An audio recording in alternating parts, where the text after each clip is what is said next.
Tara na at makipag-ututang dila kay Laika Barista! Yes, friend, kung ang panahon ay lumilipas, pues, ang sama ng loob ko ay hindi. Charot. Laika Barista pa rin, yes, friend, ang iyong kasama, kachismisan, kakwentuhan at kaututang dila rin hanggang sa mga oras po na ito at patuloy ka pa rin nakikinig dito sa iyong solid na paboritong kabanding ang 101.1 Yes FM. Kaya naman, hayat kaway-kaway sa mga yes friend natin na good mood today. Kasi ang ganda ng panahon, di ba? Paminsan-minsan i-celebrate natin yung mga ganyang pagkakataon, ha? Di ba? Sabi nga natin, ito yung mga tinatawag na small wins in life. Bakit ba? Pagkapanalo para sa akin na makaramdam ako ng hindi ganun kainit today. Hindi ka pagpawisan, hindi uminit ang ulo mo kasi nga good mood ka.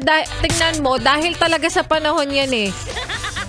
Kung sa Pilipinas kahit papano nag-i-snow, aba baka mamaya hindi mainitin ang ulo ng mga Pilipino, no? Diba, naniniwala talaga ako ng dahil sa panahon natin kung bakit ang dami laging bad trip.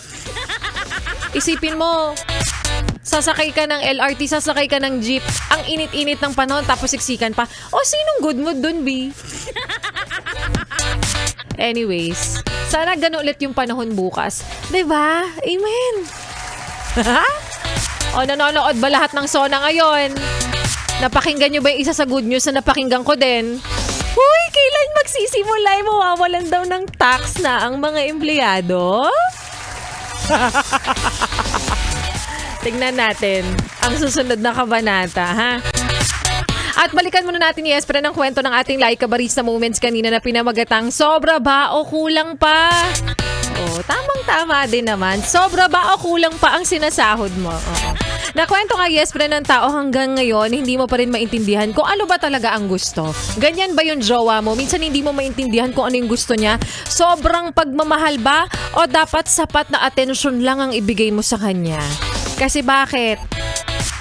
Kapag sobra ang sasabihin, nakakasakal ka naman. Kahit naman yung pagsuot ko, ng mga damit ko, pinapansin mo. Ultimo, tinatanong mo kung nakacycling ba ako kapag nakaskirt ako.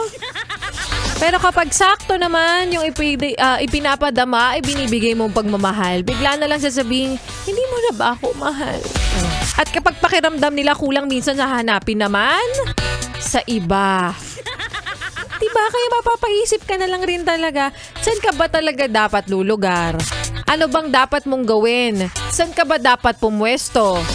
Sa top, sa bottom, o sa middle lang? O isip nyo, ha? Pero ang bottom line, yes, friend, huwag mong ubusin ang sarili mo kakaisip kung sapat ka ba sa isang tao. Sabi nga natin, alam mo, gawin mo lang yung part mo. Ibigay mo lang yung pagmamahal na totoo at yung kaya mong panindigan at yung kaya mong ibigay. Dahil lang totoo, ang tamang tao hindi sinusukat ang pagmamahal sa dami ng natatanggap niya, kundi dun sa sincerity na naibibigay mo. At tandaan mo rin, kung para sa kanya kulang pa, baka hindi ikaw ang kulang dyan. Baka mali lang talaga yung taong pinaglalaanan mo ng lahat. Kapag nalulungkot ka na parang feeling mo naman ibinibigay mo na ang lahat tapos sa taong pinagbibigyan mo kulang pa, baka siya na yung mali. Baka siya na yung dapat mong palitan.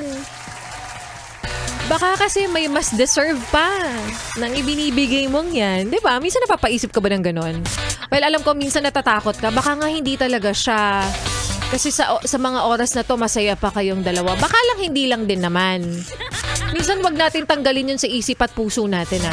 Kahit masabihin mong 8 taon, 7 taon na kayo, wag mong tanggalin basta.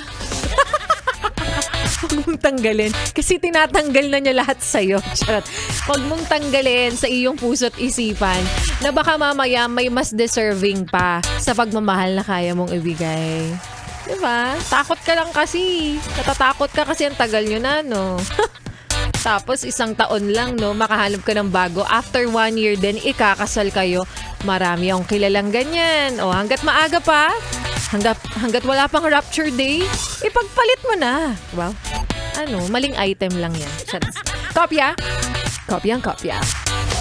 At para sa mga yes, natin nag-aabang dyan ang angailangan. Ako, same tayo dyan dahil nag-aabang din ako ng sweldo. Pero para sa iyo na nag-aabang ng 500 piso, sino kaya ang susunod na mananalo ng 500 piso na hatid po sa atin ng Charm Fabcon Purple Eternity by ACS!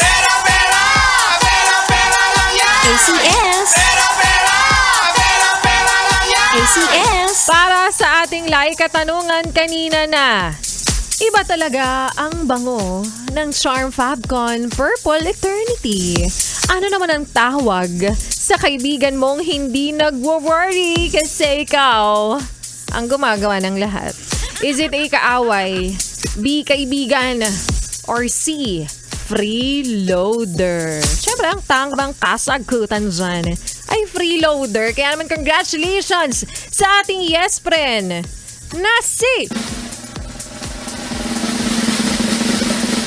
Jose Anthony Gantes. Congratulations! 500 pesos ang para sa'yo. Makiat ka na sa stage. Ay.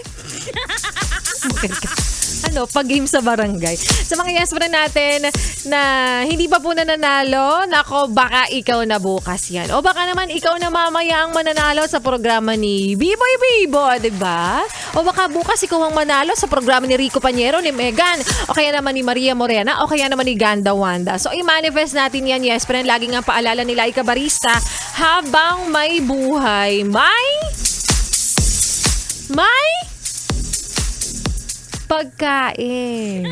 Siyempre, hindi ka mabubuhay kung hindi ka kakain. Isang beses man yan kung nag-oomad kakain. Isang beses sa isang araw, go. Para bukas, meron ka ulit pagkakataon na umasa na i-manifest pa na ikaw na ang susunod na mananalo ng 500 piso na hatid po sa inyo ng 101.1 Yes FM at ng Charm Fabcon Purple Eternity by ACS! ACS! ACS! Heto na nga, batiin na rin natin yung mga yes para natin nanonood sa ating online world. Online world?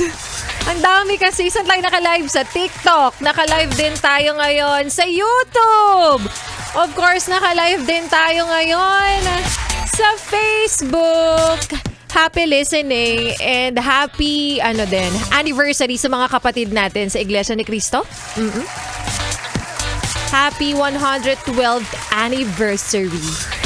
Oo. Yung mga pamangkin ko, mga INC, meron sila mga dalang supot kapag anniversary ng mga kabataan. Pagsamba ng kabataan. Sabi ko, nakakatuwa no? May pagsamba ng kabataan tapos may pagsamba ng katandaan. Wala lang. Gustong-gusto ko doon yung apple, yung juice. Kasi matatanda talaga yung nakikinabang eh. Charot. And sa mga yes pa na nating nanonood, sabi dito, from radyo natin, ang ating sister station, radyo natin, 103.3 FM sa Blayan, Occidental, Mindoro. Happy listening po sa inyo. Kay Alexander Ando Hidalgo, hello din sa iyo. Kay Jericho Ferrer, happy listening. Nathaniel Medrano, happy listening din sa iyo. Sa mga yes pa rin natin na nanonood ngayon sa TikTok, si Hinso. Happy listening. Labo ng mata ko. Hindi ko makita masyado kung sino pa yung iba dyan. Si Tin Rivera, of course. At sa mga yes pa rin natin, nag-message din sa aking Facebook fanpage. Ayan, isa-isahin natin sila. Hello sa inyo and happy listening. Arian Feliciano, Ana May, Ana Marie Lumamin Nakor, si Julda Maynog po. Happy listening sa inyo. At sa mga yes friend natin dyan na magbalak magbakasyon, magpunta sa kanilang probinsya. Nako, ikaw ba ay naghahanap ng masarap, malamig at bonggang biyahe papuntang Baguio man yan, Pangasinan, Cagayan Valley o Zambales? Alam mo, piliin mo na ang Victory Liner, no? Grabe. Kasi dyan, meron silang regular aircon, may first class, tapos may royal sleeper bus para sa komportabling biyahe mo. Alam mo, gustong-gusto ko talagang maranasan yung royal sleeper bus na yan. May nagkwento sa akin, meron din daw silang flight attendant. Kung may flight attendant, bus attendant ang tawag sa mga Victory Liner bus, no? Ang galing. Gusto ko maranasan yan. Minsan gusto ko naman na na gigising na lang ako mag-stretching. Ay, nandito na pala tayo. Anyways, ituloy pa natin, yes friend, ang pakikinig nyo sa mga kantahan ko ngayong hapong ito dahil syempre susunod na ang programa ni Ganda Wanda. At bukas ulit magsama-sama tayo. Same time, same frequency, and same station. Like Barista pa rin ang inyong mapapakinggan. Kaya ituloy pa natin ang pakikinig nyo dito sa iyong solid na paboritong kabanding ang 101.1 Yes FM. Solid!